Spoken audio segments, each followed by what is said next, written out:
Assalamualaikum warahmatullahi wabarakatuh. Alhamdulillahi rabbil alamin. Wassalatu wassalamu al-atammani al-akmalani ala al-mab'uthi rahmatan lil alamin. Wa ashhadu an la ilaha illallah wahdahu la syarika lah.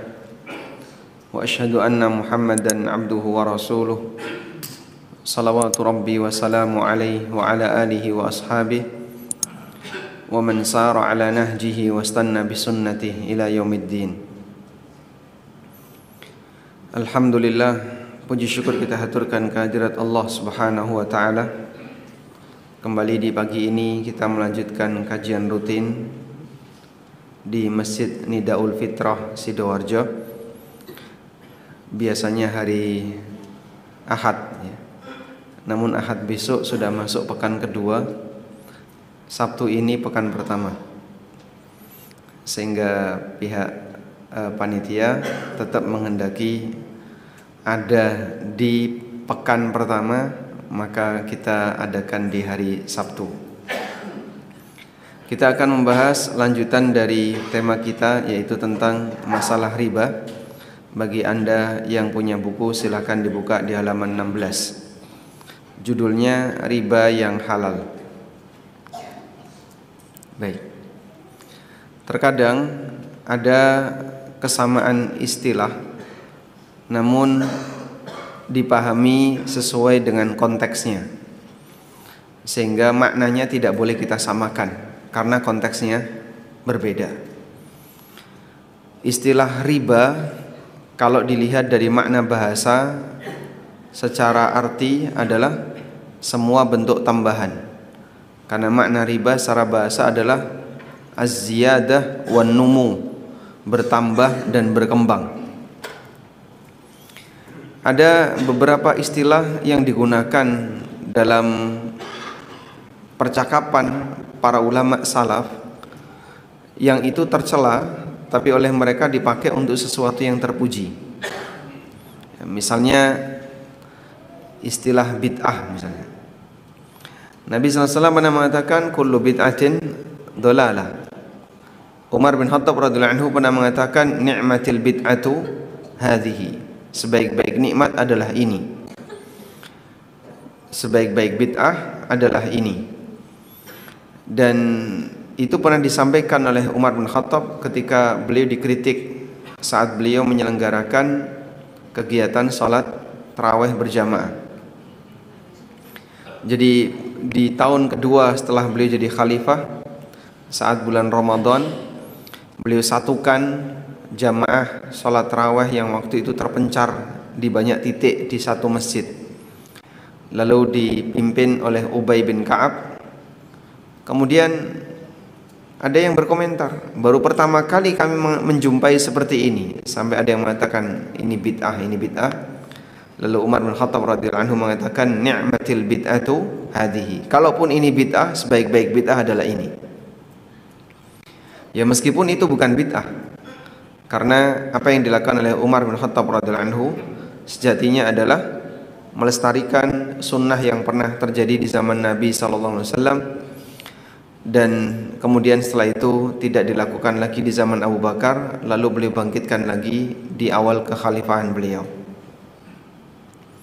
Sehingga bid'ah di situ artinya apa?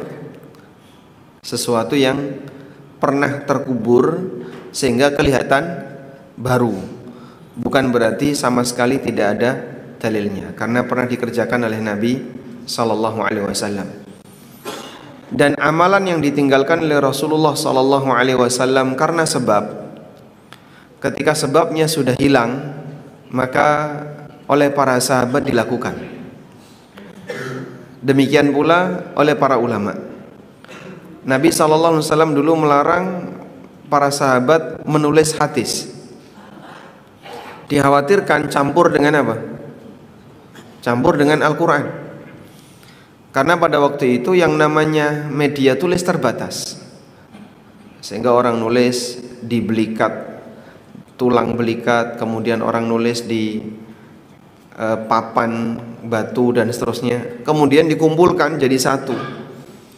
Kalau kemudian antara hadis dan Quran itu ditaruh di tempat yang sama, maka bisa jadi ada anggapan bahwasanya itu adalah bagian dari Al-Quran. Setelah kondisi ini nggak ada sebabnya, maka kaum muslimin mengkodifikasikan hadis, sehingga kita tahu ada beberapa buku hadis yang ditulis oleh para ulama.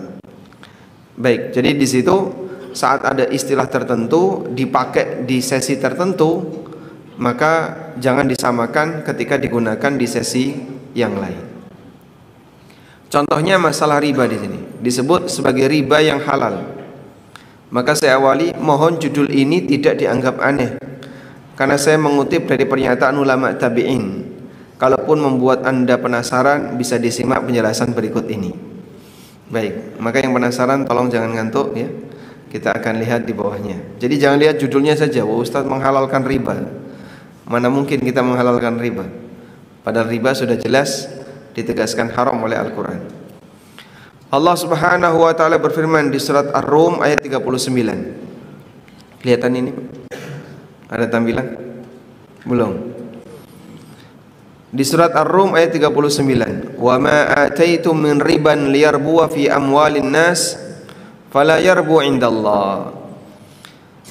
Riba atau tambahan yang kamu berikan agar dia semakin berkembang pada harta manusia, maka itu tidak akan berkembang di sisi Allah. Surat Ar-Rum ayat 39. Wa ma ataitum min zakatin faulaika humul mudhifun.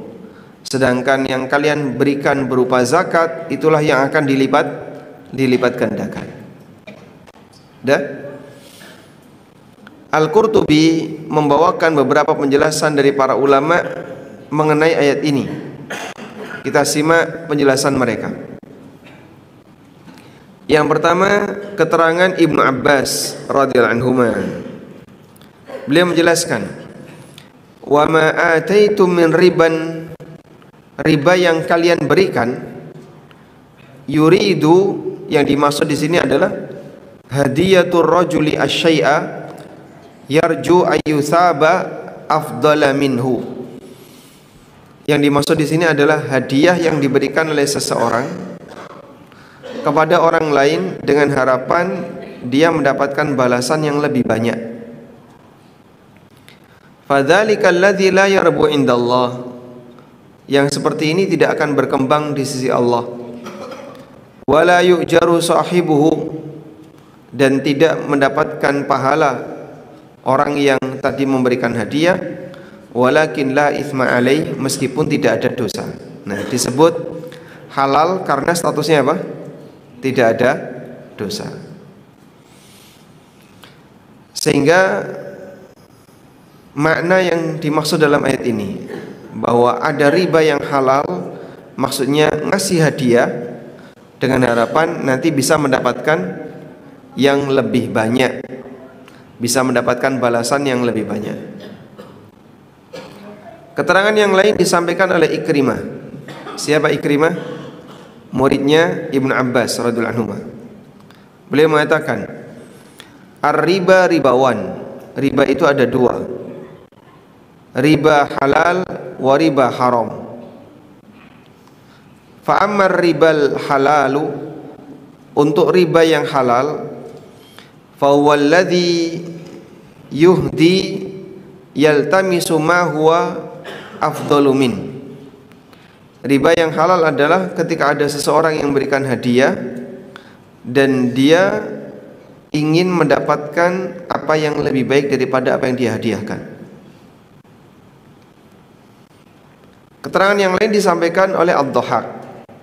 Huwa ribal halal, itu adalah bentuk riba halal, di mana orang memberikan hadiah liyusaba ma huwa afdalu minhu, agar dia mendapatkan balasan yang lebih afdal.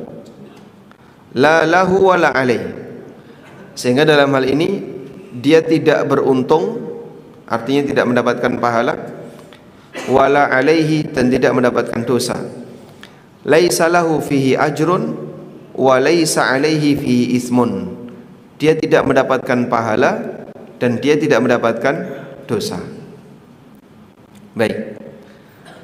Sehingga dari 3 keterangan tadi kita bisa menyimpulkan bahwa para ulama mendefinisikan riba di surat Ar-Rum, di Quran surat Ar-Rum ayat berapa?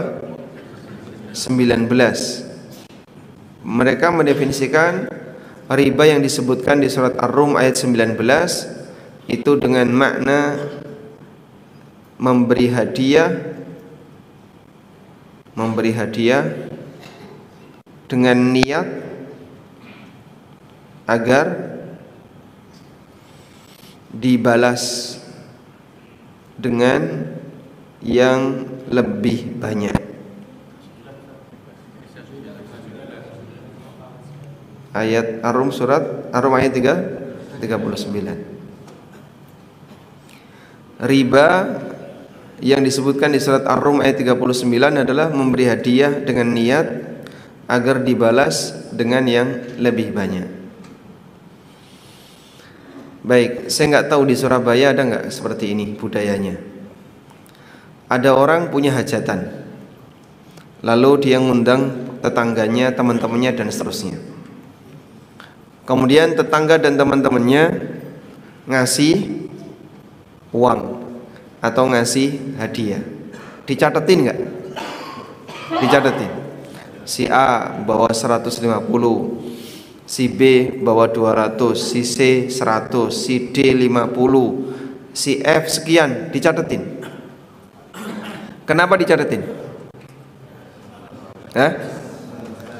Dicatetin kenapa? Balik no kapan? Kalau si A punya hajatan, maka dia harus mengembalikan dengan nilai yang sama atau lebih. Hukumnya boleh atau tidak? Boleh? Kok bisa boleh? Ini pernah disampaikan di radio ya. Ada salah satu dai dari MTA yang menyampaikan di radio dan saya waktu itu mendengar. Dia bilang seperti ini, sedekah kok tidak ikhlas. Karena saat dia ngasih sumbangan, nyumbang kok tidak ikhlas. Saat dia ngasih sumbangan ke acara-acara hajatan, itu ditulisin nama dari si A, dari si B, dari si C. Ini enggak ikhlas. Seharusnya enggak usah ditulisin nama dan enggak usah dicatat. Berikan sedekah itu dengan ikhlas. Baik. Kritikan ini bisa diterima enggak? Bisa diterima? Bisa. Berarti kalau Anda ada orang walimah ngasih hadiah, kado atau ngasih amplop atau apapun, nulis nama di situ tercela atau terpuji? A tercela, B terpuji, C biasa aja, D nggak tahu. ABCD, pilihlah jawaban yang tidak tepat. Kalau saya nyumbang orang yang sedang walimah, terus saya tulisi nama saya, selamat, kemudian ada nama saya. Perbuatan ini saya nulisi nama itu. Kalau nyumbangnya kita sepakat terpuji. Tapi nulis nama itu terpuji, tercela, atau kurang afdol, atau lebih afdol? Yang mana? Kurang afdol atau lebih afdol? Kurang? Kenapa kurang afdol? Kurang afdol kenapa Bapak? Mengharapkan pengembalian. Mengharapkan pengembalian. Baik. Tolong Anda bedakan ini ya. Ada hadiah, ada sedekah. Bedanya di mana? Hadiah tidak apa Pak? Tidak mengharapkan balasan. Kalau sedekah mengharapkan balasan dari Allah. Berarti hadiah tidak punya niat ibadah. Ini mengharapkan balasan dari Allah. Sedekah. Kalau hadiah boleh nggak mengharapkan balasan dari Allah? Atau nggak boleh? Boleh. Hadiah itu hukumnya apa? Mubah atau sunnah? Mubah. Sunnah. Sing bener sing ndi, Pak? Hadiah itu hukumnya apa? Mubah atau sunnah? Mubah, bukan sunnah. Sunnah. Apa dalilnya kalau itu sunnah? Diperintahkan. Sebutkan dalil yang memerintahkan hadiah. Tahadau tahabu. Lakukanlah saling memberi hadiah agar kalian saling mencintai. Bagaimana pesan Nabi SAW? Beliau berpesan, tahadau tahabu. Lakukanlah saling memberi hadiah agar kalian saling mencintai. Rawahul Bukhari fil Adabil Mufrad. Diriwayatkan oleh Bukhari tapi bukan di sahihnya, di kitab Adabul Mufrad. Baik, berarti memberi hadiah itu ada perintahnya atau bukan? Ada. Maka hukumnya apa? Sunnah. Karena yang namanya perintah itu hanya ada dua kemungkinan. Kalau enggak wajib apa? Sunnah. Baik. Selanjutnya, apa perbedaan antara hadiah dan sedekah?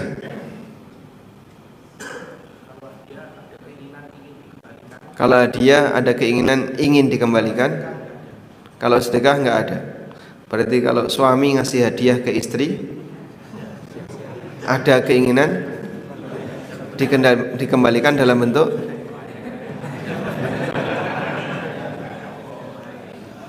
yang lainnya, itu dalam tanda kutip atau dalam tanda kurung? Baik.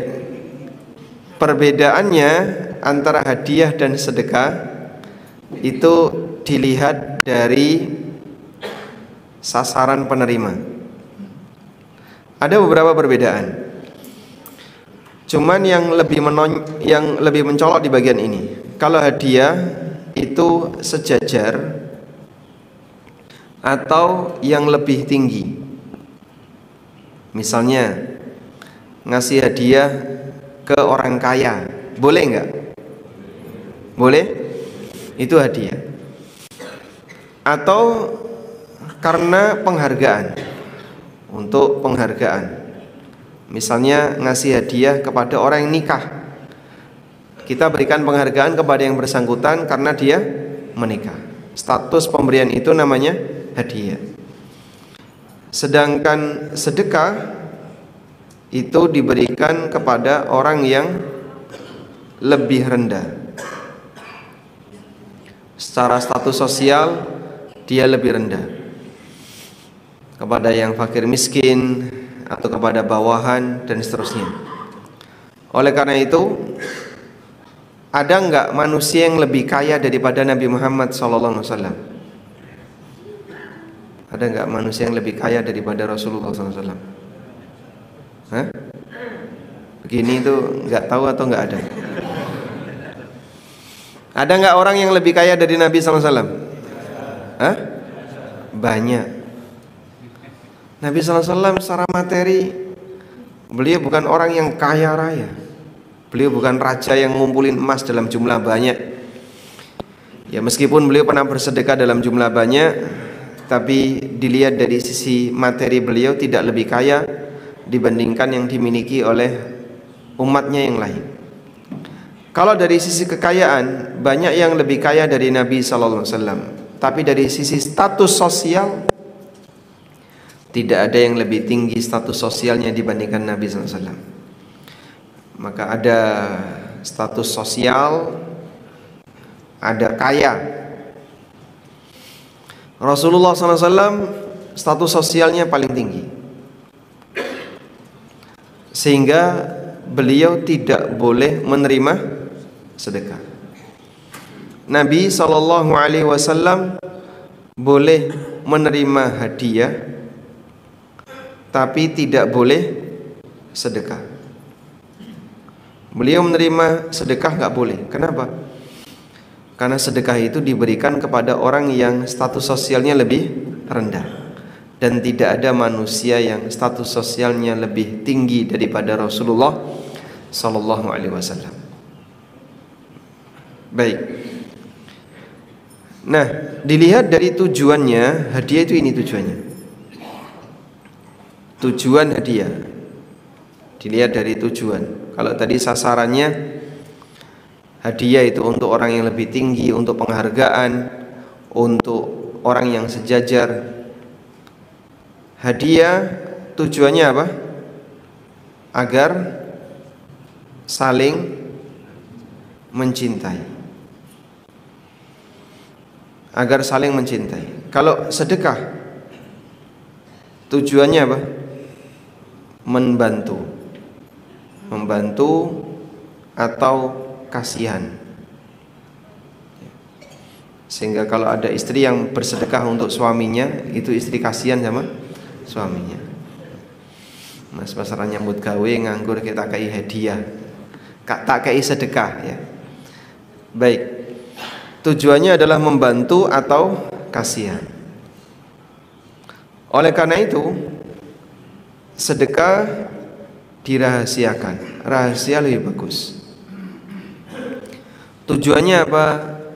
Biar orang tersebut yang menerima sedekah, dia tidak merasa kalau dia berada di status sosial yang rendah. Allah Subhanahu wa taala berfirman, "In tubdus sadaqati fani'immahi wa in tukhfuha wa tu'tuhal fuqara fahuwa khairul lakum."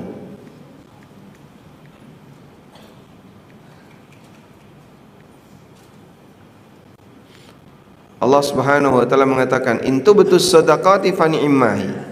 Kalau kamu terang-terangan ketika bersedekah, kamu tampakkan sedekahnya, fa ni'immahi.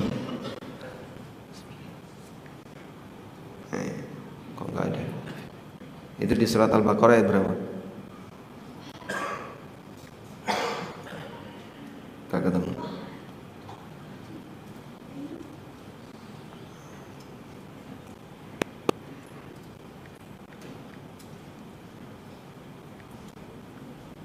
Al-Baqarah ayat 271.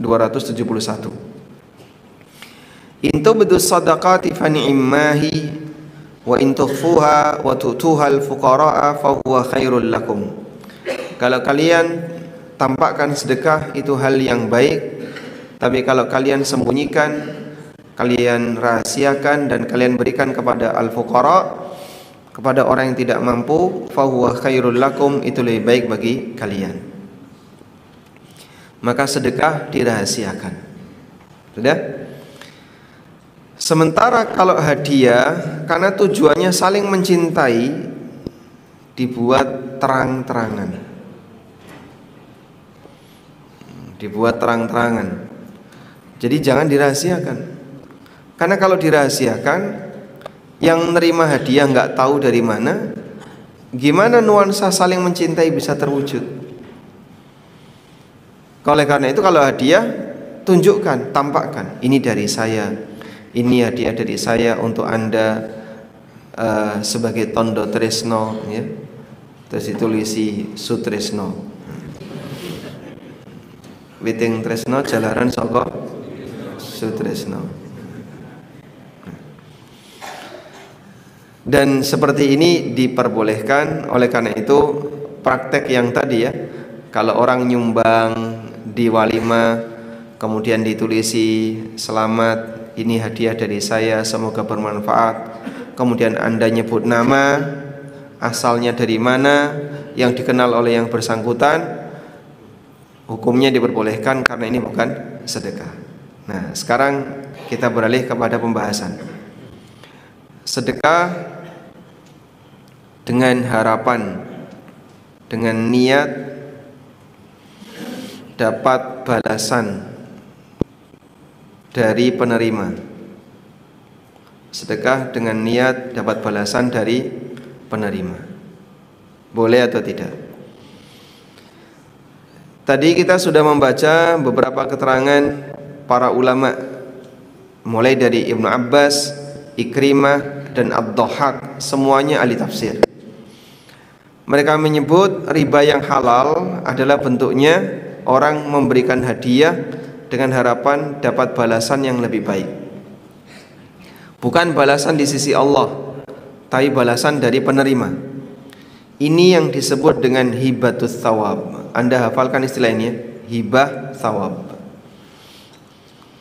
Hibah thawab ini istilah yang ma'ruf di kalangan para ulama yang mengkaji fikih muamalah.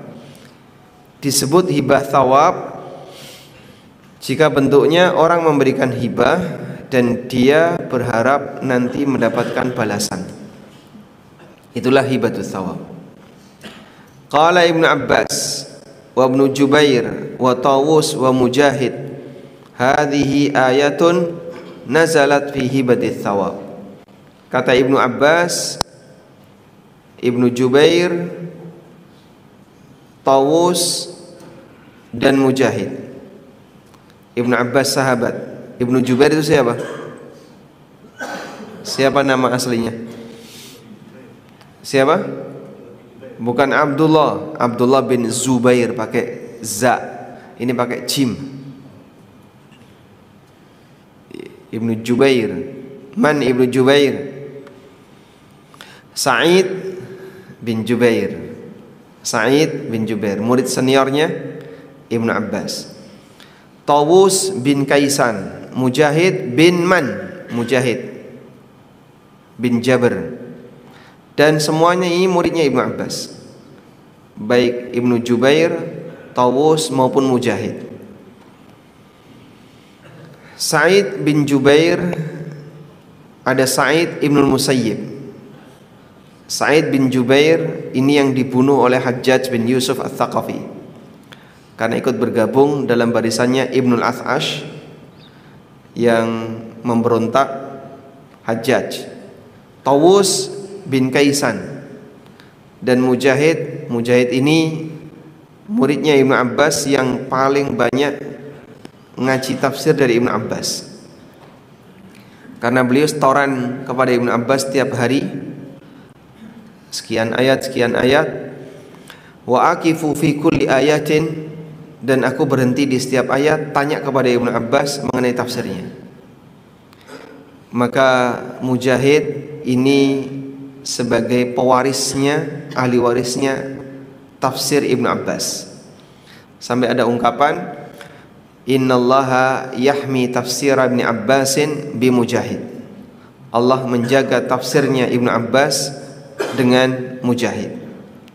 Maksudnya gimana? Banyak orang yang mengklaim Ibnu Abbas bilang seperti ini, Ibnu Abbas bilang seperti ini, Ibnu Abbas menafsirkan seperti ini, karena beliau orang besar. Orang besar kan sering dijadikan sebagai referensi. Lalu diklaim, kata Ibnu Abbas kayak gini, kata Ibnu Abbas, kata Ustadz ini seperti ini, kata Ustadz ini seperti ini. Nah, pembuktiannya ada di Mujahid. Betul nggak Ibnu Abbas pernah menafsirkan seperti itu? Kalau Mujahid bilang salah, nggak diterima.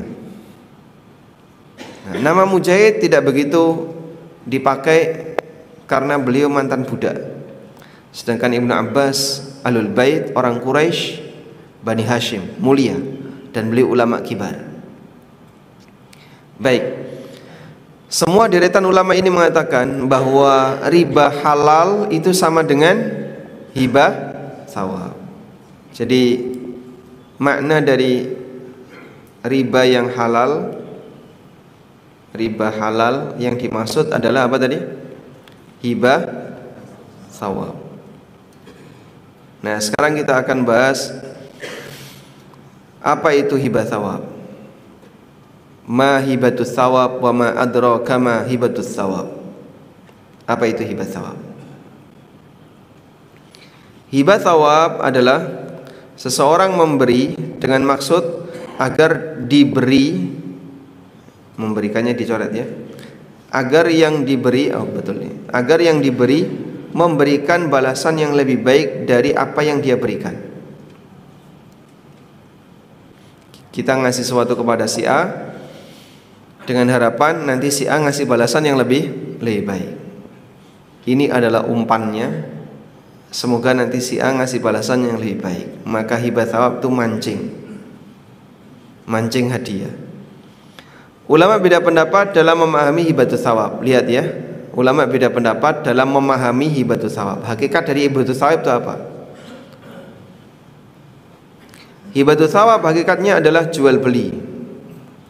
Jadi ini yang disebut dengan takyif fikih. Ada fenomena hibatus thawab. Ini fenomena.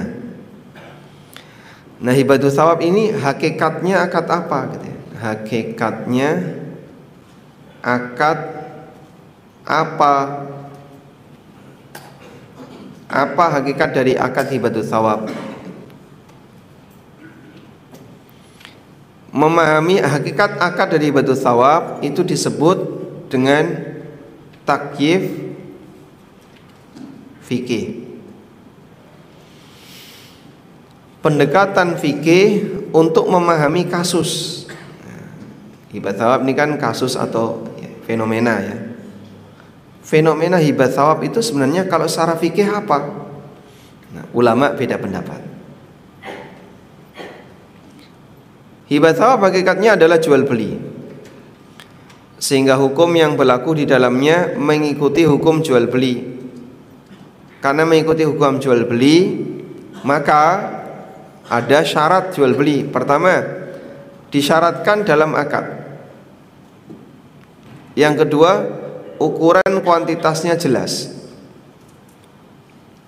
Ini merupakan pendapat jumhur ulama Hanafiyah, Malikiyah, Hambali dan Syafi'iyah menurut pendapat yang lebih terkenal.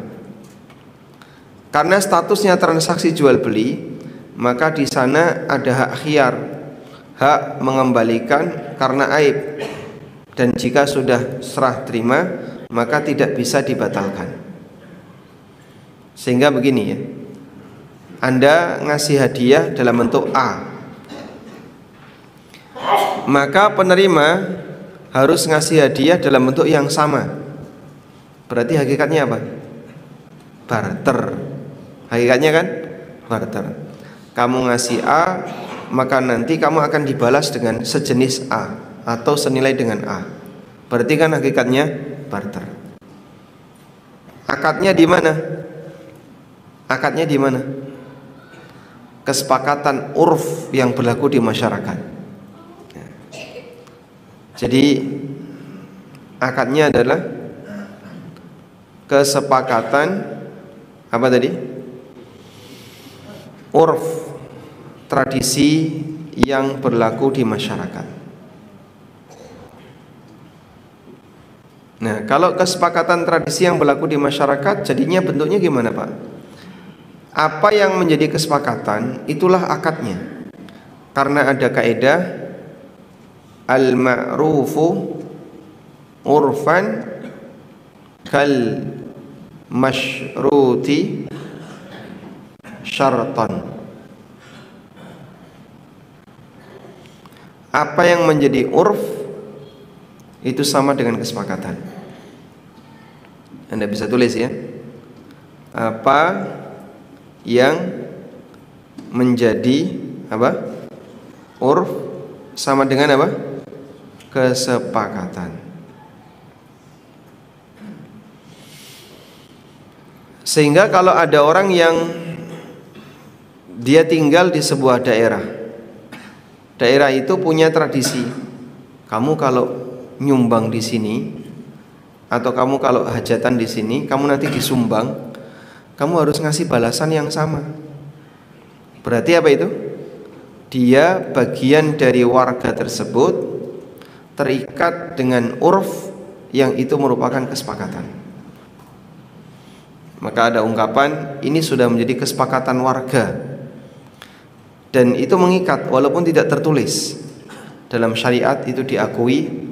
Karena itu ada ungkapan al-ma'rufu urfan kal masyruti syartan. Dalam aneka kegiatan muamalah, kalau itu sudah jadi urf, maka itu sama dengan kesepakatan.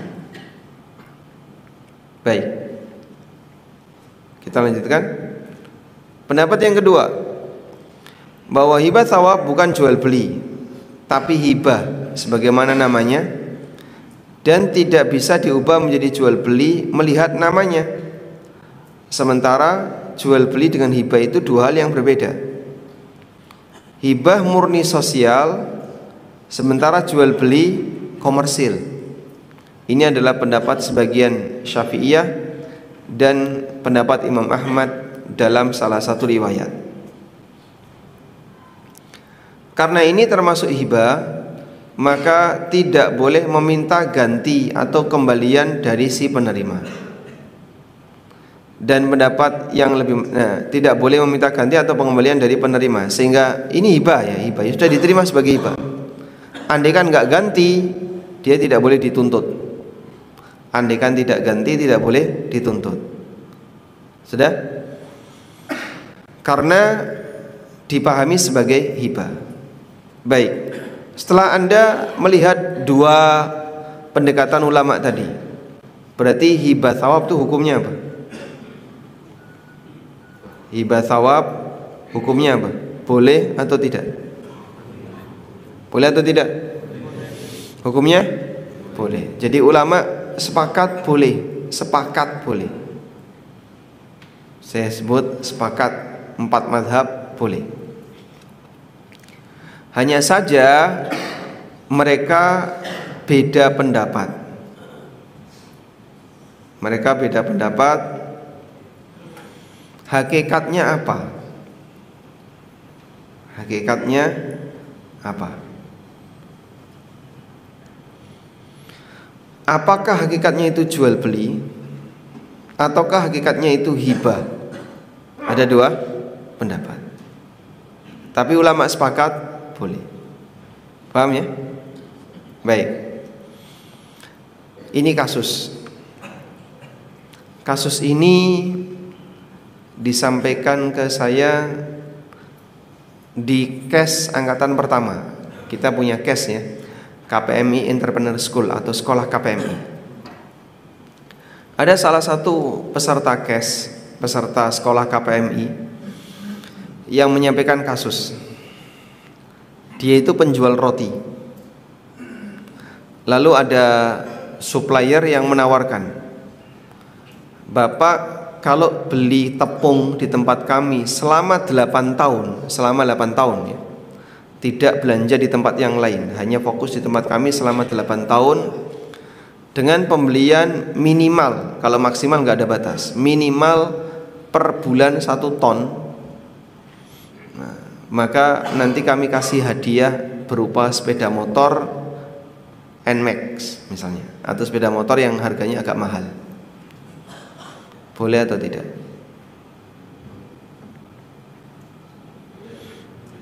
Saya dipikir dulu ya. Dipikir dulu sambil liar-liar kan, Pak. Kelompok 1, kelompok 2, kelompok 3. Paham kasus ya?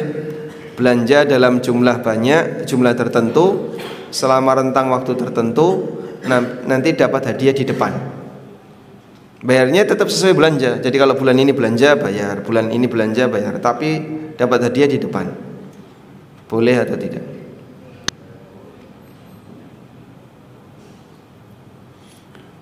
Boleh atau tidak? Tidak boleh. Tidak boleh ya? Atau boleh? Kenapa tidak boleh? Ya? Hadiahnya di depan, kalau di belakang boleh. Bedanya apa? Kalau enggak apa? Kalau di depan hadiahnya ya tidak bisa dipastikan apakah masih belanja atau tidak ya, tapi dia terikat dengan kesepakatan. Selama sekian tahun kamu tidak boleh belanja di tempat yang lain. Nggak boleh dilanggar itu kesepakatan. Boleh atau tidak? Tidak boleh. Alasannya apa? Goror. Gorornya di mana, Pak?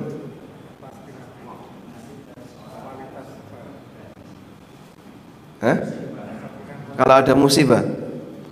Ada musibah kan kesepakatannya tidak ikut kena musibah. Baik, boleh atau tidak? Coba kita lihat ya. Jadi kalau Anda dikasih janji seperti ini, Bapak beli 3 bonus 1, itu boleh atau tidak? Boleh? Kenapa? Hah? Hadiah. Jadi kalau misalnya ada orang yang bikin iklan ya, buy 5 get 1, itu boleh atau tidak? Hah? Jangan mau Pak, beli 5 kok dikasih 1. Buy 5 get 1, beli 5 dapat 1. Aku tuku 5 kok mau nginter siji. 1 sebagai hadiah itu boleh enggak? Boleh. Berarti sebenarnya apa itu? Hah? Nah, itu yang dimaksud dengan hibah thawab. Itu yang dimaksud dengan hibah thawab. Jadi kalau Bapak sudah paham hibah thawab itu boleh, ulama 4 mazhab membolehkan. Saya kasih kasus, Anda bawa ke sana. Nah, disinilah pentingnya paham takyif fikih ya. Kasus ini kan sama dengan hibah thawab, sehingga belanja lalu dapat bonus, belanja lalu dapat bonus, yang ini merupakan hadiah. Pertanyaannya fokus di sini. Kalau ini tidak apa-apa, belanjanya nggak masalah, dapat bonusnya ini halal atau haram? Anda pahami ini sebagai hibah thawab. Nah, ketika ini dipahami sebagai hibah thawab, maka kembali kepada 2 pendapat tadi. Kembali kepada 2 pendapat tadi, di mana bonus itu bisa dipahami sebagai jual beli atau bisa dipahami sebagai hibah. Nah, saya mau tanya di sini, bedanya apa di 2 pendapat ini? Kalau esensinya sama kan ngapain dibedain? Bedanya di mana, Pak? Kalau dipahami sebagai jual beli, maka wajib jelas. Tapi kalau dipahami sebagai hibah, hibah itu boleh tidak jelas. Begini ya. Kalau dipahami sebagai bonus, maka wajib jelas. Tapi kalau dipahami sebagai hibah, boleh tidak jelas. Maksudnya gimana, Pak? Misal, Bapak kalau beli 10 dapat hadiah. Hadiahnya apa? Rahasia. Beli dulu baru kami kasih hadiah. Itu boleh atau tidak? Hah? Nah, kalau Anda pahami hadiah ini juga bagian dari jual beli. Jadi misalnya ya, benda A harganya misalnya 100.000, beli 10 dapat hadiah, beli 10 dapat hadiah. Baik, hakikatnya apa? Beli 10 kan berarti berapa, Pak? 1 juta. 1 juta sama dengan 10A plus hadiah. Berarti hadiah itu kan termasuk objek transaksi. Maka di sini hadiah dipahami sebagai objek transaksi. Sampai di sini paham? Baik. Maka syaratnya apa kalau hadiah itu dipahami sebagai objek transaksi? Harus jelas. Jadi 1 juta itu saya dapat apa? Dapat 10A. Oke, jelas. Hadiahnya enggak tahu, enggak jelas. Kalau hadiahnya enggak jelas, berarti di sini ada, jadi ini jelas. Hadiahnya tidak jelas. Jadinya ada gharar. Karena hadiahnya tidak jelas. Itu kalau dipahami posisi hadiah ini sebagai jual beli. Karena kan jual beli itu harus jelas. Paham ya? Baik. Tapi kalau dipahami sebagai hadiah, ini sebagai jual beli ya, sebagai jual beli. Tapi kalau dipahami sebagai hadiah, 1 juta sama dengan dapat 10A. Sudah? Hadiahnya sifatnya gratis. Gratis artinya ya nggak perlu dihitung, maka transaksinya cuma di sini. 1 juta dapat 10A. Yang ini gratis. Baik, maka tidak tahu bagian yang gratis ini tidak mempengaruhi hukum jual beli. Karena yang namanya hadiah tidak harus jelas. Hadiah tidak jelas itu boleh. Paham insyaallah? Ini jika dipahami dengan pendekatan yang kedua. Ini dipahami sebagai, jadi dipahami hibah thawab. Hibah thawab itu hadiah. Kalau dong atau belum? Hah? Paham insyaallah ya? Jelas atau belas? Gimana?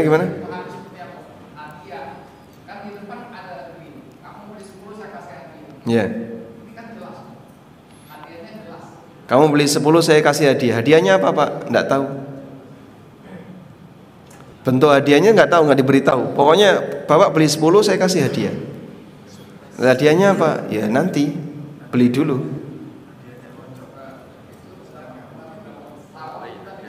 Nah, bagaimana kalau hadiahnya undian? Hadiah langsung tapi undian. Jadi di toko itu ada Magicom, ada sepeda motor, ada kulkas, ada banyak sekali beragam barang-barang dengan harga yang beragam, harga yang berbeda. Ada kulkas, ada kipas angin, ada TV 28 in, ada Magicom, ada toples, ada tumbler, ada payung. Harganya sama atau beda? Beda. Bapak kalau beli 10 silahkan ambil undian, nanti dibuka tersebut nama apa, silahkan ambil. Itu boleh atau tidak?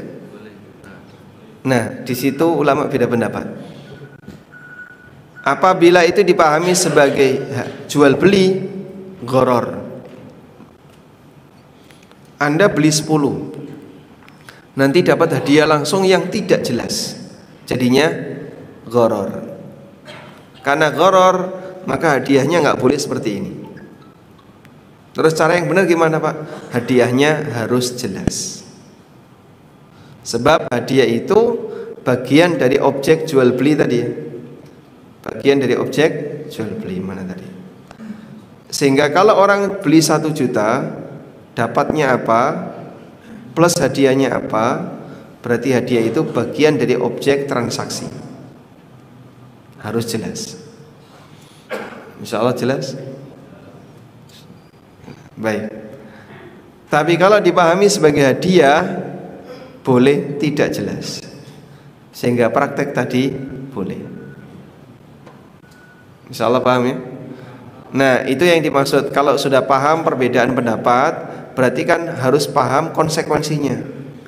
Kalau kamu mengikuti pendapat A, konsekuensinya seperti ini. Kalau kamu mengikuti pendapat B, konsekuensinya seperti ini. Sebab perbedaan pendapat itu terjadi karena ada perbedaan konsekuensi. Jika konsekuensinya sama, ya nggak perlu beda pendapat. Jika konsekuensinya sama, tidak perlu beda pendapat. Masya Allah. Ini agak sedikit rumit ya. Jadi kalau sambil liar-liar ngene ya mbah mlebu mbah ora ngerti aku iki.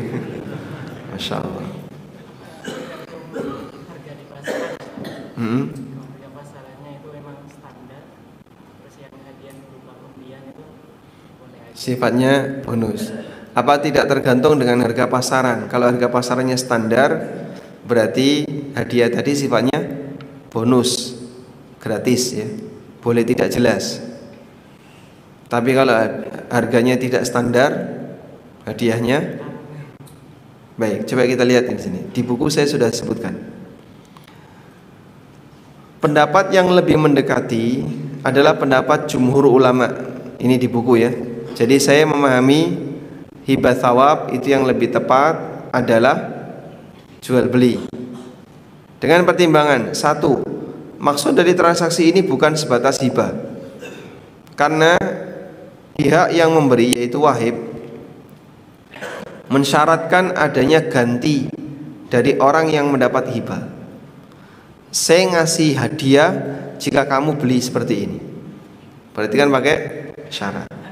Sementara transaksi dinilai dari hakikat dan konsekuensinya dan bukan semata namanya. Namanya hibah tapi hakikatnya jual beli.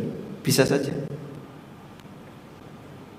Dinyatakan dalam hadis dari Abu Hurairah radhiyallahu anhu secara marfu, Nabi SAW bersabda, al-wahibu ahaqqu bihibatihi ma lam yusab alaih. Orang yang memberi hibah lebih berat terhadap hibahnya selama tidak diberi balasan untuk hibahnya. Selama tidak diberi balasan untuk hibahnya. Meskipun hadis ini dinilai dhaif oleh para ulama karena ada perawi yang bernama Ibrahim bin Ismail. Hanya saja dinyatakan oleh Al-Baihaqi dalam Sunan Al-Kubra bahwa ada riwayat yang lebih diterima dari Umar bin Khattab radhiyallahu anhu. Man wahaba hibatan, siapa yang memberi hibah falam yusab, sementara dia tidak dibalas, fa huwa ahaqqu bihibatihi illa lidzi rahimin, maka dia lebih berhak terhadap hibahnya, boleh diambil kembali kecuali hibah untuk keluarga dzurrahim. Al-Baihaqi menyebut komentar Al-Bukhari dengan menyatakan ini lebih sahih. Hadis ini juga disebutkan oleh Al-Hafidz Ibnu Hajar dalam At-Talkhis Al-Habir, sehingga statusnya hadis yang sahih. Dengan demikian, penyebutan riba halal seperti yang dinyatakan Ikrimah hanyalah istilah, karena hakikatnya bukan riba, tapi pemberian dengan maksud bisa mendapatkan imbalan yang lebih banyak, dan itu adalah hukum jual beli. Hibah thawab boleh dan hakikatnya jual beli. Wallahu alam. Baik, insyaallah bisa memahamkan. Gratifikasi. Gratifikasi dilihat dari sisi apa, Pak?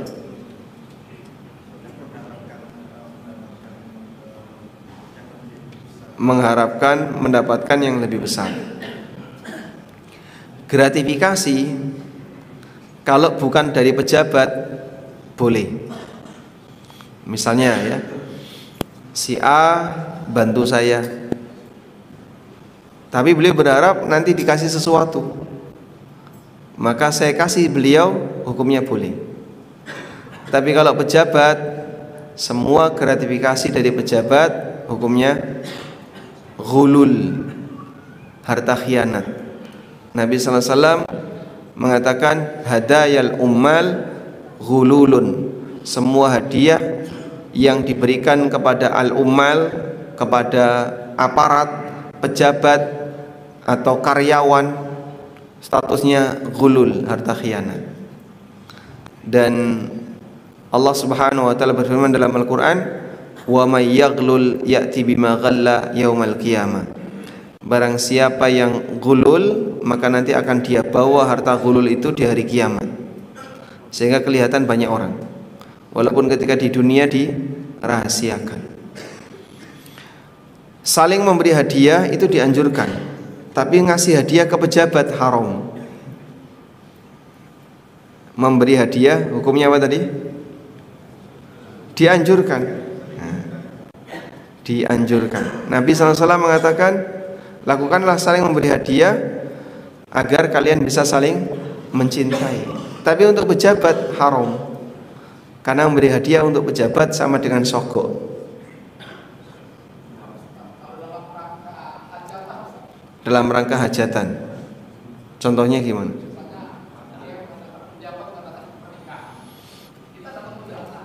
Ya.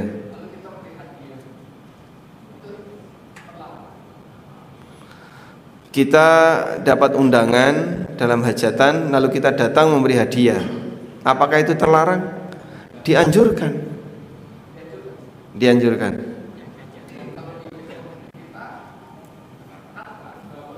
Dihukum mana, Pak? Oh, maksudnya pejabat punya hajatan. KPK sudah menetapkan aturan kurang dari 1 juta. Kalau lebih dari 1 juta wajib Jadi kan negara tidak melarang. Misalnya Pak RT bikin hajatan, kurang dhuwur toh Pak kok Pak RT.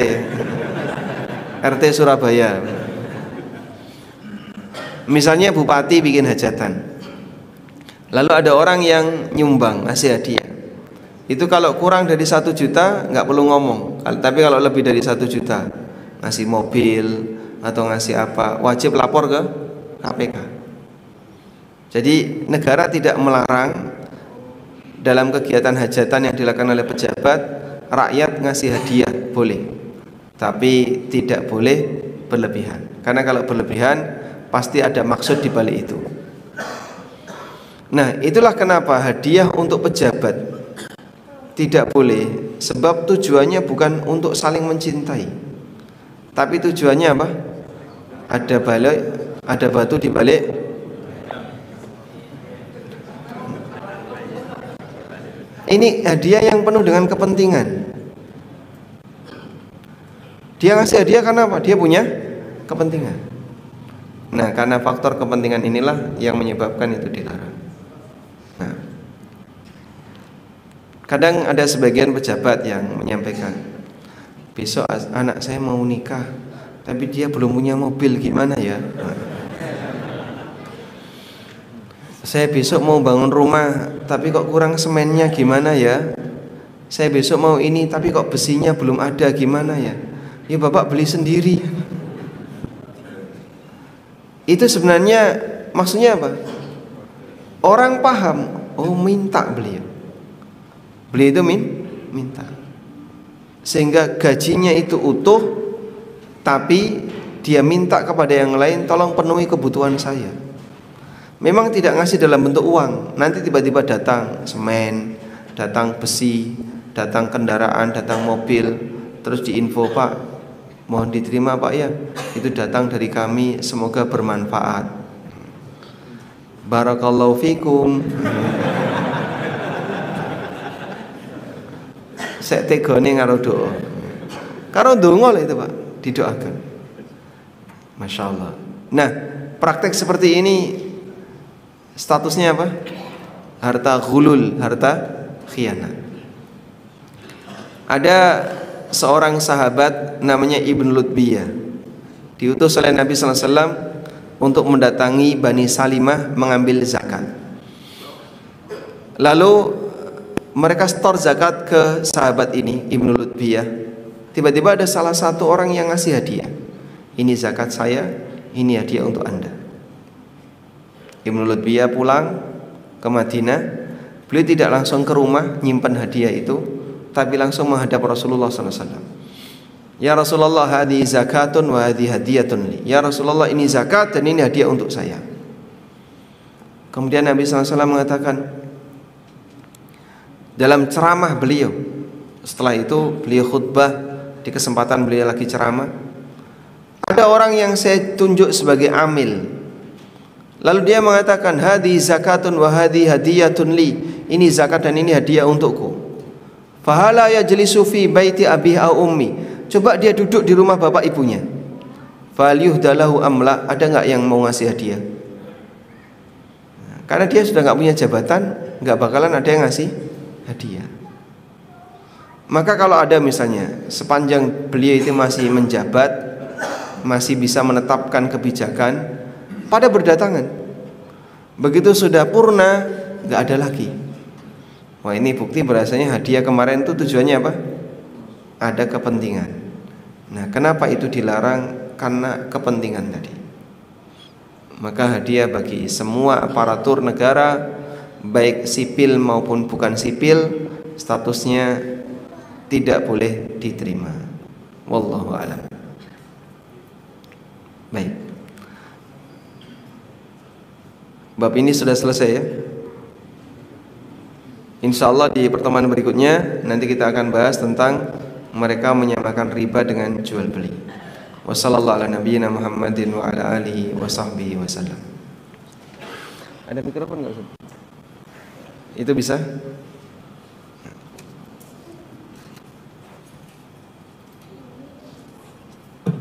Baik, silakan. Minta tolong dibaca. Ya.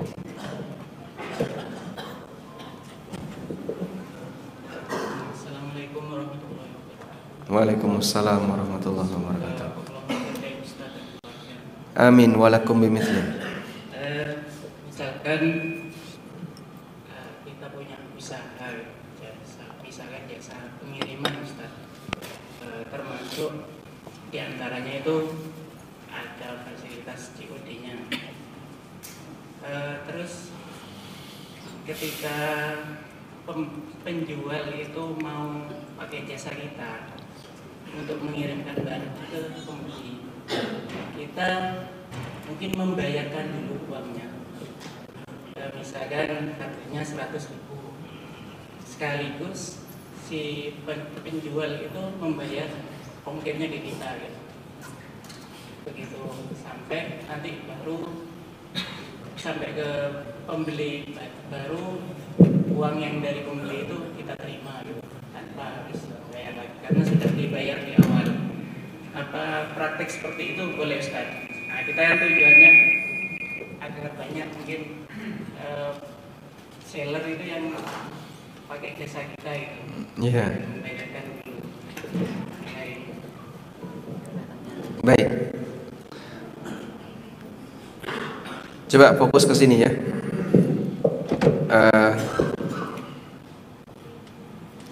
Anda bedakan dua hal ini. Sebelumnya saya kasih pengantar dulu tentang sebuah hadis. Rasulullah SAW pernah bersabda, la yahillu salafun wa bai'. La yahillu salafun wa bai'. Tidak halal utang digabung dengan jual beli. Tidak halal utang digabung dengan jual beli.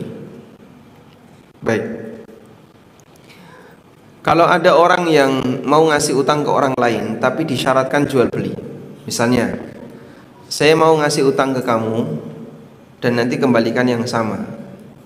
Ini utang 5 juta, kembalikan 5 juta. Tapi syaratnya, kalau bapak panen, hasil panennya wajib dijual ke saya. Ada syarat kalau panen wajib dijual ke saya. Maka syarat ini jadinya apa? Jadinya utang bersyarat. Nah, utang bersyarat jual beli seperti ini nggak boleh. Karena hadisnya la yahillu salafun wa bai'. Baik. Selanjutnya, saya mau menggunakan jasa kamu dengan syarat kamu utangi dulu saya. Karena diutangi dulu baru kemudian menggunakan jasanya, berarti menggabungkan antara utang dengan jual beli. Cuman kami membedakan. Ada dua hal yang perlu dibedakan. Utang tidak boleh digabung dengan jual beli. Tapi di sini ada yang perlu dibedakan. Apa niat utama? Kalau niat utamanya adalah utang, niat utamanya hutang, maka terlarang digabung dengan jual beli. Plus jual beli ini tidak boleh. Karena kalau niatnya utang berarti jual beli ini jadi syarat. Bedakan dengan yang kedua. Niat utamanya jual beli. Kemudian utang hanya sifatnya mengikuti. Utang ini mengikuti.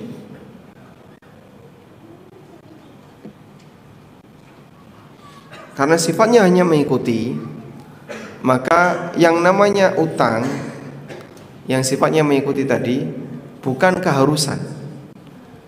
Sehingga tujuan utamanya bukan itu. Jadi misalnya tadi ya, COD, tujuan utamanya itu lebih ke akad jasa atau akad utang? COD itu Pak, jasa. Cuman ini biar lebih praktis, tak bayari saja dulu. Daripada saya harus ngambil uangnya kepada pemilik, terus saya baru datang ke penjual barang. Nah, mending saya langsung ke penjual, tak bayar, kemudian nanti saya akan diganti oleh pemilik. Nah, COD seperti ini hakikatnya lebih kepada jual beli jasa. Tapi utangnya sifatnya mengikuti. Sehingga driver ini mau ngutangi biar lebih praktis. Kalau enggak nanti akan repot, akan rumit. Maka diutangi saja daripada bolak-balik. GoFood juga sama seperti itu. Jadi saat kita misalnya pesan GoFood di sini, warungnya sejarak 5 kilo dari sini, maka yang nyantol di mana? Driver yang ada di sana kan, bukan driver di sini. Driver di sana, sekitar sana yang nyantol. Dapat dia dengan warung jaraknya punya cuma 200 meter. Belilah di situ. Dia talangi dulu, karena kalau enggak Bapak kesini dulu, ini uangnya saya mau kasih. Nanti enggak jadi 5 kilo dulu, balik lagi 5 kilo, balik lagi 5 kilo, akan jadi 15 kilo. Karena untuk ngambil uang dulu. Sehingga dalam hal ini akad utamanya lebih kepada akad jual beli jasa, sedangkan utang sifatnya hanya mengikuti. Nah, kalau yang kayak gini boleh. Kalau yang seperti ini hukumnya boleh. Wallahu a'lam. Baik. Silakan.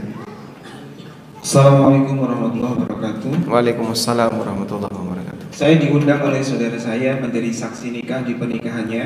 Sebelumnya saya sudah menasihati atau kasih syarat saya akan hadir jika di walimatul urus tidak ada musik dan tamu undangan pria dan wanita dipisah. Misalkan nantinya ternyata saudara saya memakai konsep walimah yang ada musik dan ikhtilat, apa yang sebaiknya saya lakukan? Tetap akan hadir dan menjadi saksi nikah atau saya menolak menjadi saksi nikah dan tidak akan hadir? Dan mohon doanya Ustadz, semoga saya segera menikah. Masya Allah. Ini saksi yang sakti. Durung rapi dikon saksi nikah. Masya Allah. Semoga Allah Subhanahu Wa Taala luaskan jodohnya, mudahkan jodoh. Mau jodoh yang mudah atau yang luas? Yang mudah dan luas. Masya Allah. Bedakan antara akad nikah sama walimah ya. Yang diminta oleh saudara Anda itu saat akad nikah, Anda diminta untuk jadi saksi nikah, dan nanti kepentingannya dengan KUA. Sebenarnya saksi nikah itu banyak. Biasanya dalam pernikahan kan ada banyak orang yang hadir ya, itu saksi semua itu. Walaupun dia tidak duduk di samping. Yang duduk di samping, di sini ada penghulu, ada wali, ada pengantin pria, dan ada 2 saksi. Itu hanya saksi resmi yang diminta oleh KUA, kemudian nanti tercatat nomor KTP-nya berapa, namanya siapa. Hanya untuk itu. Tapi kalau saksi secara syar'i ya semua yang ada di situ. Sehingga di depan ini ada misalnya 20-30 orang. Terus ada akad nikah. Walimahnya 1 jam berikutnya. Habis seperti ini kan terus ganti busono ya, rasukan. Setelah akad nikah, nanti pengantin putra dan putri didandani, ganti busono, terus dipajang. Baru walimah. Biasanya kayak gitu ya. Umumnya kayak gitu. Anda itu diminta di walimahnya. Anda diminta di akad nikahnya, bukan di walimahnya. Maka saat Anda datang ke akad nikah, insya Allah biasanya 0 dari semua pelanggaran. Ya mungkin ada ikhtilat karena kan membawa keluarga ya. Sehingga itu barangkali tidak bisa dihindari. Cuman insya Allah kami sarankan, jika Anda bisa memberi manfaat bagi yang lain, silahkan memberi manfaat. Dan Anda bisa jadi saksi, silahkan jadi saksi, datang ke akad nikahnya. Kalau sekiranya nanti walimahnya ada yang masalah, Anda boleh minta pamit untuk tidak ikut walimah. Baik, insya Allah bisa dipahami. Selanjutnya. Assalamualaikum Ustaz. Waalaikumsalam warahmatullahi. Mohon dijelaskan bagaimana hukumnya wali santri memberikan hadiah kepada Ustaz dari anak-anak kami yang mondok atau sekolah di tempat tersebut. Contoh hadiah adalah makanan. Jazakallahu khair. Nah, ini nggak boleh ya. Kebiasaan buruk seperti ini tolong dijaga. Jangan sampai terjadi di lingkungan pendidikan. Karena nanti jadinya mengkacaukan nuansa pendidikan. kecuali kalau yang dikasih semuanya atau atas restu dari pemilik pesantren. Sehingga seharusnya, mohon maaf ya, para wali santri, kadang kan wali santrinya ini yang susah untuk dikendalikan. Para wali santri, Anda kami akui senang dengan guru, merasa utang budi dengan guru, dan itu hal yang bagus. Cuman ngasih hadiah kepada guru yang beliau adalah seorang karyawan di pesantren atau karyawan di sekolah, hukumnya nggak boleh. Gurunya sudah berusaha untuk menghindari, tapi wali santrinya maksa, nggak boleh. Nah, terus gimana Pak? Ya kasihkan kepada lembaga pendidikannya, nanti lembaga yang bagi. Nah, sehingga kalau sudah jadi kebijakan lembaga ya terserah, mau dikasihkan ini, kasihkan ini, terserah. Dan tidak semua yang berjasa dalam sebuah lembaga pendidikan itu cuma guru. Satpam juga berjasa, yang ada di dapur masak-masak juga berjasa. Bagian keuangan juga berjasa. Coba kalau bagian keuangan nggak ngasih gaji guru, nggak mau jalan itu guru. Maka semuanya punya jasa, punya peran, sehingga jangan dianggap yang berjasa hanya guru. Ini sempat kejadian tegang antar sama karyawan Pak. Ada pom bensin Pak. Kantornya itu dindingnya kaca ya, dari dalam kelihatan keluar, dari luar nggak kelihatan di dalam. Sudah? Lalu ada beberapa yang ngantor di dalam, di balik kaca tadi, kan tidak kelihatan dari luar. Nah, para pengisi pom bensin itu sering dapat tips, masuk sai. Itu ternyata dilihat sama yang kantor. Ini sama-sama karyawan deh. Ini karyawan, itu juga karyawan. Akhirnya menimbulkan kesenjangan sosial. Kamu karena gesekan dengan konsumen dapat enak, kadang sering dikasih. Kita yang ada di dalam rano yang ngasih. Padahal kan semuanya berjasa bagi perusahaan. Nah, yang kayak gini terus gimana? Disitulah tugas dari perusahaan untuk menertibkan. Karena kalau enggak akan terjadi ketegangan, gesekan antar sama karyawan, disebabkan karena masalah uang tips. Makanya keberadaan uang tips bisa jadi sangat berbahaya. Wallahu a'lam. Selanjutnya, Assalamualaikum. Waalaikumsalam. Saya swasta. Karena kebijakan perusahaan gaji ditransfer ke rekening bank konvensional atas inisiatif sendiri, saya nego dengan pihak bank untuk tidak diberikan bunga dan pihak bank menyetujuinya. Alhamdulillah. Dengan kondisi tersebut, apakah saya sudah terhindar dari riba meskipun bertransaksi dengan bank konvensional? Insya Allah sudah terhindar dari riba. Ketika Anda sudah minta dinolkan bunganya, maka Anda sudah tidak terhitung sebagai orang yang transaksi riba. Walaupun Anda bertransaksi dengan bank, posisi bank di sini kan cuma payment gateway untuk memudahkan Anda dapat lalu lintas uang pembayaran. Dan lembaga sekuritas dengan kecepatan payment gateway di masa sekarang itu hanya ada bank yang paling gampang diakses.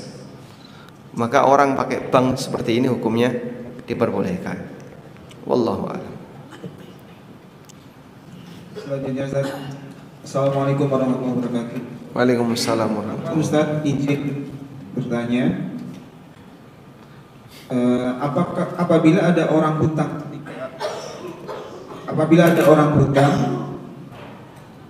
ketika akan dibayar, kita tidak tahu apakah akan dibayar atau dikembalikan sampai kapan. Sementara uang tersebut bisa kita gunakan untuk modal atau kita investasikan ke yang lain.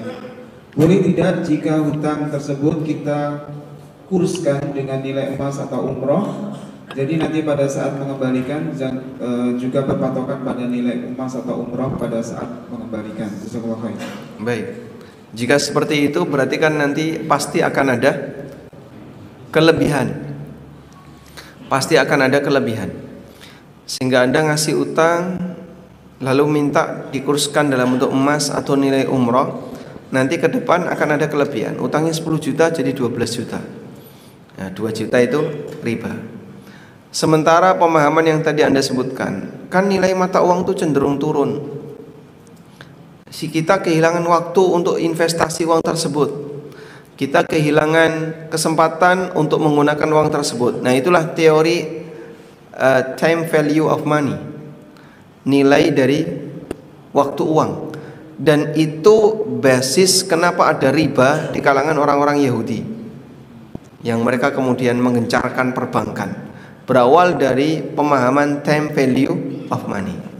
Memang betul yang namanya uang itu punya nilai waktu, tapi tidak boleh dijadikan alasan untuk riba dalam transaksi utang piutang.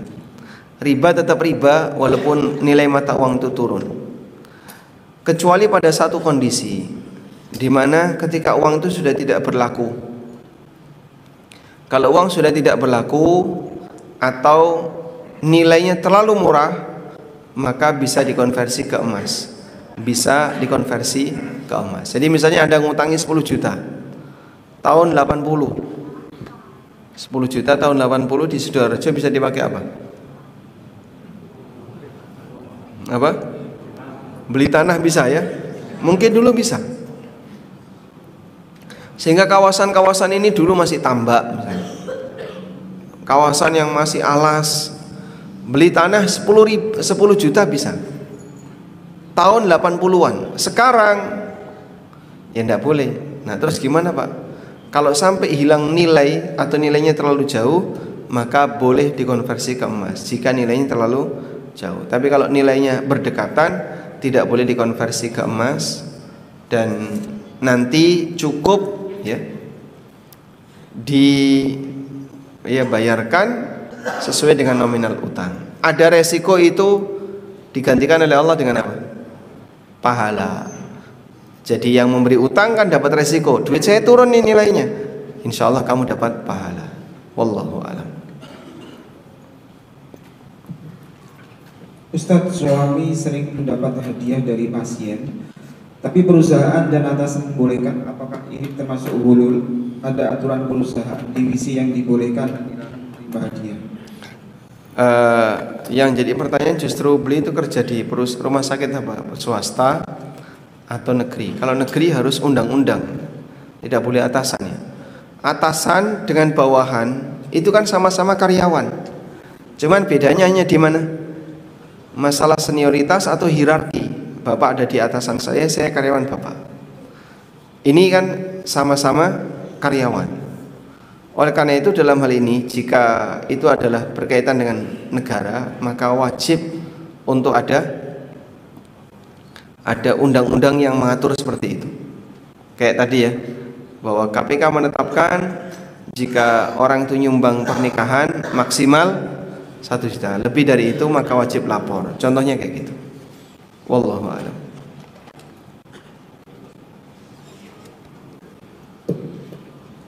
Ustaz, bagaimana hukumnya ketika pemberi utang mendapatkan barang-barang yang sudah tidak terpakai dari si pengutang? Barangnya adalah barang rumah tangga yang tidak terpakai lagi karena ditinggal hijrah. Barang diberikan sebelum mengembalikan hutang. Masya Allah. Itu namanya hijrah apa itu? Istilah orang itu sekarang hijrah. Dari mana? Surabaya. Pindah ke mana? Jogja. Memang Surabaya negeri kafir?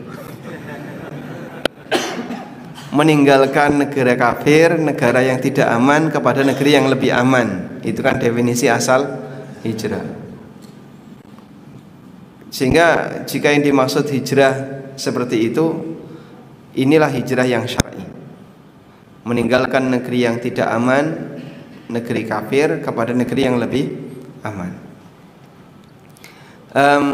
Kalau memang mau pindah, seharusnya selesaikan dulu urusan utang yang belum beres, sehingga Anda ketika pindah tidak punya sangkut paut dengan urusan orang yang Anda tinggalkan. Sebab itu nanti bisa berlanjut sampai akhirat, bisa berbahaya.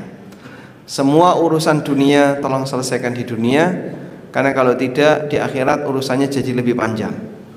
Tolong selesaikan di dunia agar di akhirat urusannya tidak lebih panjang.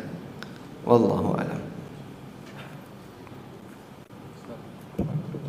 Assalamualaikum warahmatullahi wabarakatuh. Waalaikumsalam warahmatullahi wabarakatuh. Dahulu alat tukar seperti emas atau perak timbang, sedangkan alat tukar sekarang tidak ditimbang, apakah ini berpotensi terjadinya keburukan? Bagaimana solusi yang baik ke depannya? Ya, uang kertas tidak ditimbang, tapi dilihat dari nominalnya, dan bukan syarat alat tukar harus ditimbang. Di zaman Umar bin Khattab radhiyallahu anhu, beliau pernah punya rencana ya, mau menjadikan kulit onta sebagai uang, tapi dilarang oleh beberapa orang yang lain. Nanti kalau seperti itu banyak onta yang dibunuh sehingga onta itu punah, nggak jadi. Nah, di sini dalil bahasanya yang namanya mata uang itu tidak harus dari emas dan perak. Wallahu a'lam. Selanjutnya.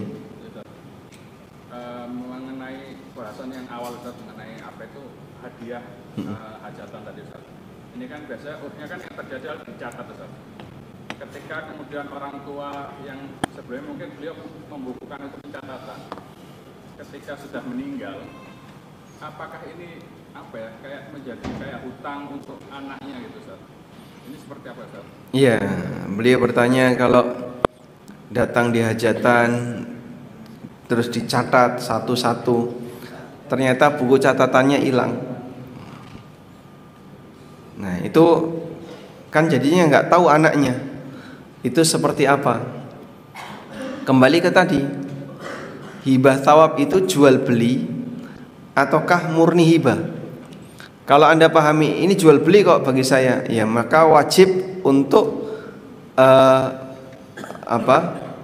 mendapatkan catatan salinan. Misalnya dulu ibu temannya siapa saja ini, oh mungkin beliau punya catatan-catatan yang berkaitan dengan masalah memberi walimah. Oh normal kira-kira 100, maka dulu 100 mungkin sekarang masih 100. Anda kasihkan, kalau dia mengadakan hajatan bayar 100. Itu kalau dipahami sebagai jual beli. Tapi kalau dipahami sebagai hibah ya dilupakan saja, nggak apa-apa. Ya meskipun nanti jadi bahan gerenengan, wis nompor atau ngekei. Nah, wallahu a'lam. Bagaimana hukum menjadi satpam pada instansi ribawi? Ya, karena ada unsur ta'awun 'alal itsmi wal udwan, ya kita sarankan jangan jadi satpam di tempat itu. Lebih baik Anda jadi satpam di Nidaul Fitrah atau di pondok pesantren Ahlus Sunnah yang lainnya, sambil bisa ngaji insyaallah. Telah beredar di media sosial tentang sifat maskulin dan feminin. Katanya jika istri ikut bekerja maka akan menutup potensi suami sehingga menghambat karir suami karena rezekinya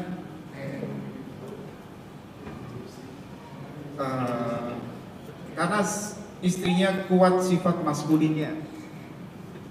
Nanti kan jadi kulisan.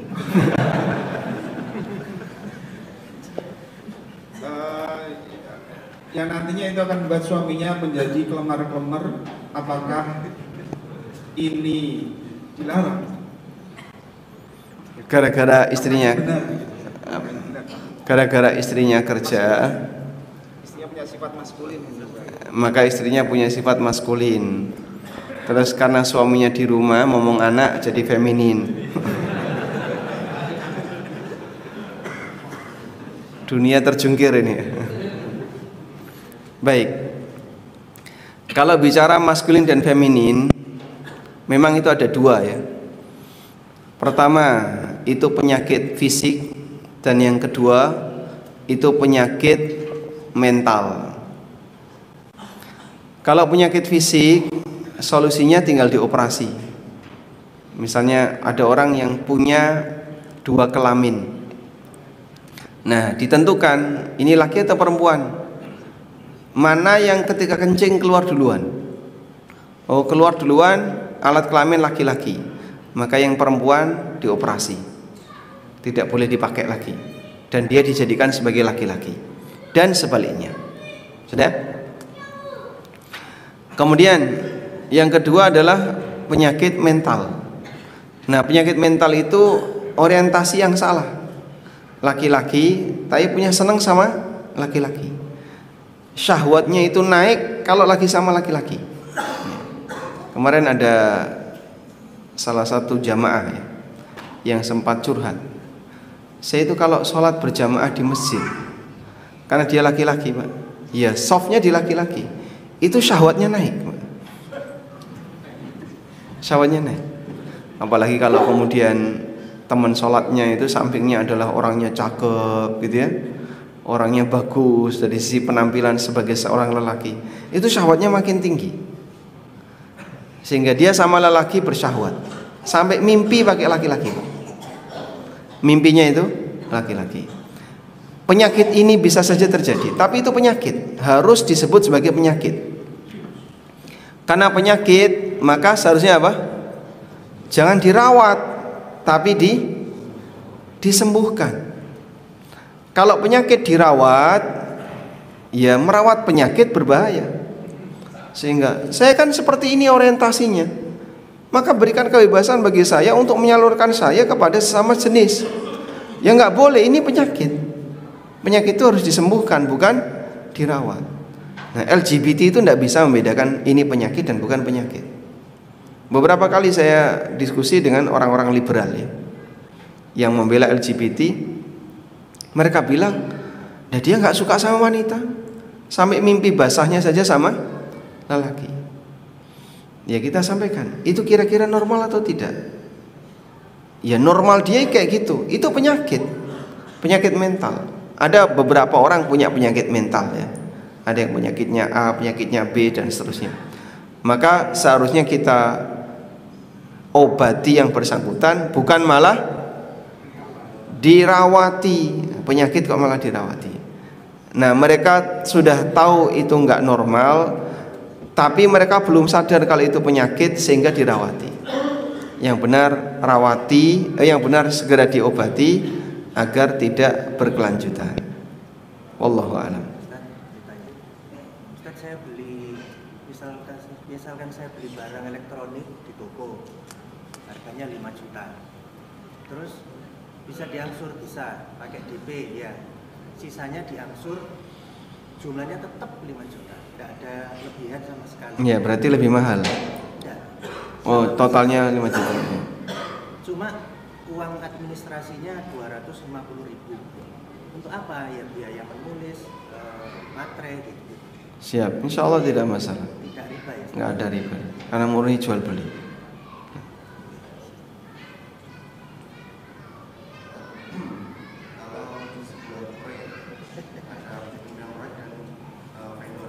Pimpinan proyek dan vendor. Oke. Ketika udah di akhir pembayaran sisa pelunasan, si pimpinan proyek minta untuk kwitansi, bilang ke vendor tolong, misalkan proyek itu 20 juta, ini 20 juta, tapi si pimpinan proyek di akhir transaksi bilang tolong bilang kwitansi Tuliskan 30 juta. Itu si vendornya seperti apa? Nolak kalau dia mewujudkan seperti itu. Baik. Pemilik proyek ini swasta atau negeri? Swasta. Terus dia pimpinan dalam arti owner atau bukan owner? Manager. Berarti nanti dikeluarkan oleh perusahaan tersebut dengan nilai yang lebih besar, tapi diambil oleh manajernya sebagian. Baik, itu kira-kira jujur atau tidak jujur? Sudah selesai kan?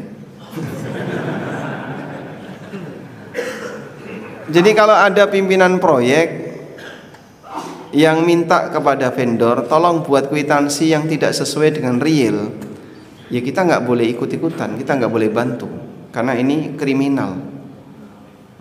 Walaupun itu swasta Pak, sama. Makanya karyawan swasta juga banyak yang kayak gitu, yang ngambil celah-celah seperti itu.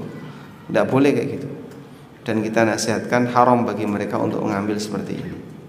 Nah, selanjutnya. Ya.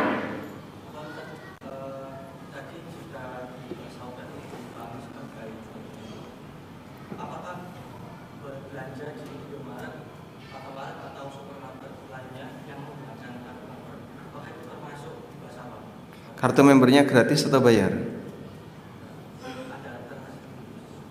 Enggak, kartu membernya gratis atau bayar? Gratis, iya. Jadi saat ngambil kartu member gratis. Udah? Lalu Anda belanja di Maret tadi.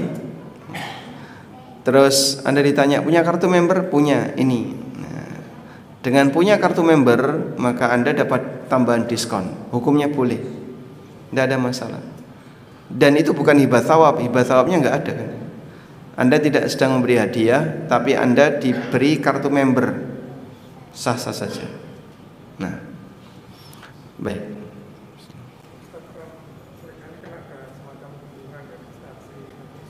Kunjungan ke instansi perusahaan. Iya.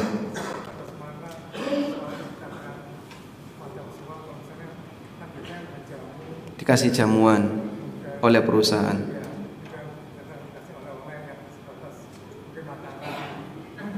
Nah, itu ada undang-undangnya nggak kayak gitu, Pak? Kalau ada undang-undangnya, wajib mengikuti undang-undang yang berlaku. Jadi misalnya instansi pemerintah A datang ke perusahaan X untuk peninjauan apapun. Kalau dia cuma ngasih suguhan normal sebagai tamu, insya Allah tidak masalah.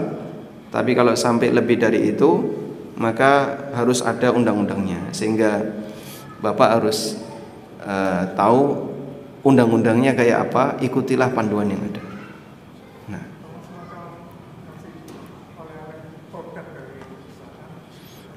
Nah ya, secara aturan boleh nggak itu? Misalnya perusahaan kosmetik ngasih produk kan lumayan gitu, Pak. Itu secara aturan boleh nggak? Kalau nggak boleh, nggak boleh diterima. Nah, silakan.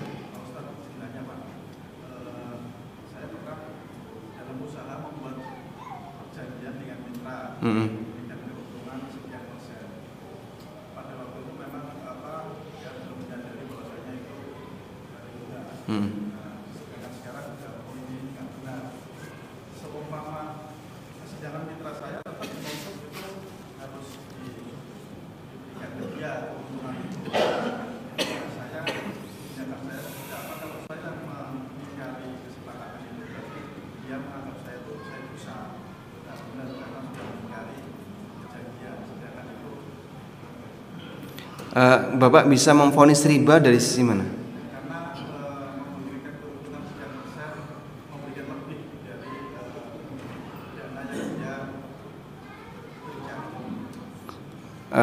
Berarti kerjasama dia sebagai pemodal, Bapak sebagai pengelola. Ya, kalau ada bagi hasil tidak masalah. Jika memang niatnya untuk mudharabah.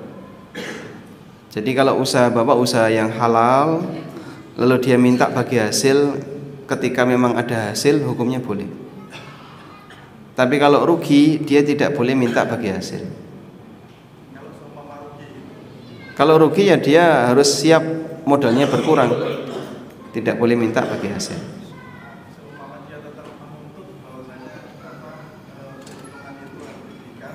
Ya, kan tidak ada untungnya. Bapak sampaikan secara terus terang, ini nggak ada untung, laporan keuangannya kayak gini, ini jujur, dan dia tidak berhak untuk nuntut keuntungan karena tidak ada keuntungan.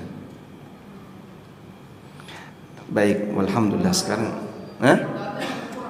Modalnya bisa berkurang, bisa berkurang. Ketika usahanya rugi kan modalnya bisa berkurang.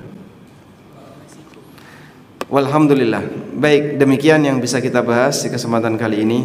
Semoga apa yang kita kaji menjadi ilmu yang bermanfaat. Allahumma anfa'na bima 'allamtana wa 'allimna ma yanfa'una warzuqna ilma. Wa sallallahu ala nabiyyina Muhammadin wa ala alihi wa sahbihi wa sallam wa akhiru da'wana alhamdulillahi rabbil alamin. Wassalamualaikum warahmatullahi wabarakatuh.